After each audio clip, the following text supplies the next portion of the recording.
Slavery is the original sin. Slavery has never received an apology.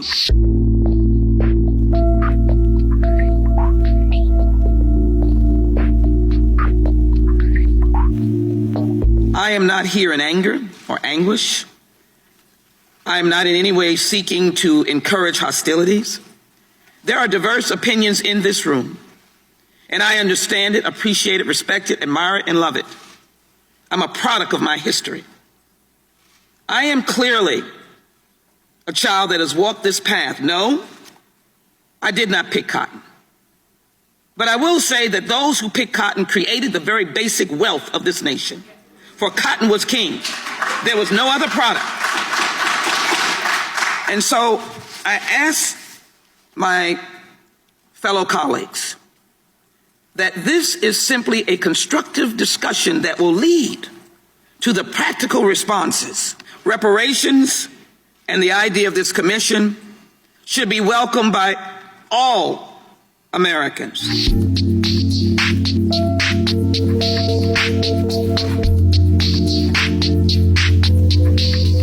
As president, I would advocate to Congress to pass that bill. This is the first step of acknowledging, as a country, that hundreds of years of slavery and institutional racism have caused mass inequity and harm to black people and has held black communities back for generations from achieving their full potential.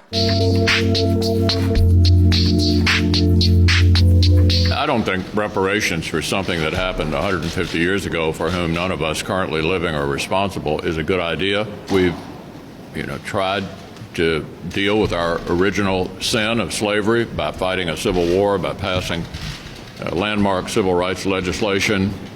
We've elected an African-American president.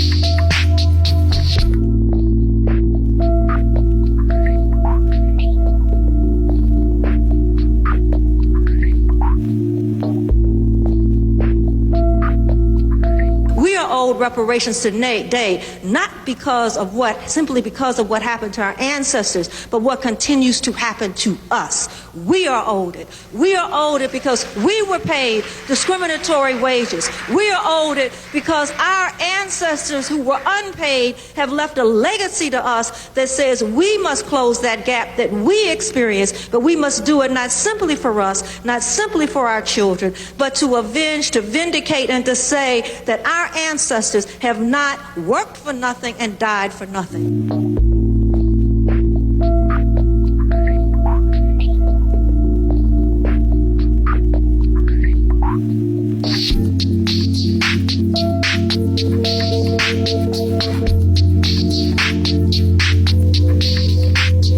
Many companies that came out of the slave period, their economic foundation was based, and stability was based on slave labor and the blood, sweat, and tears of slaves. If our ancestors, and they did, created that wealth, then it seems to me, in a very logical way, that our descendants should benefit from that. I just simply ask, why not? And why not now? If not all of us, then who? God bless us as we pursue the final justice for those who lived in slavery for 250 years in the United States of America.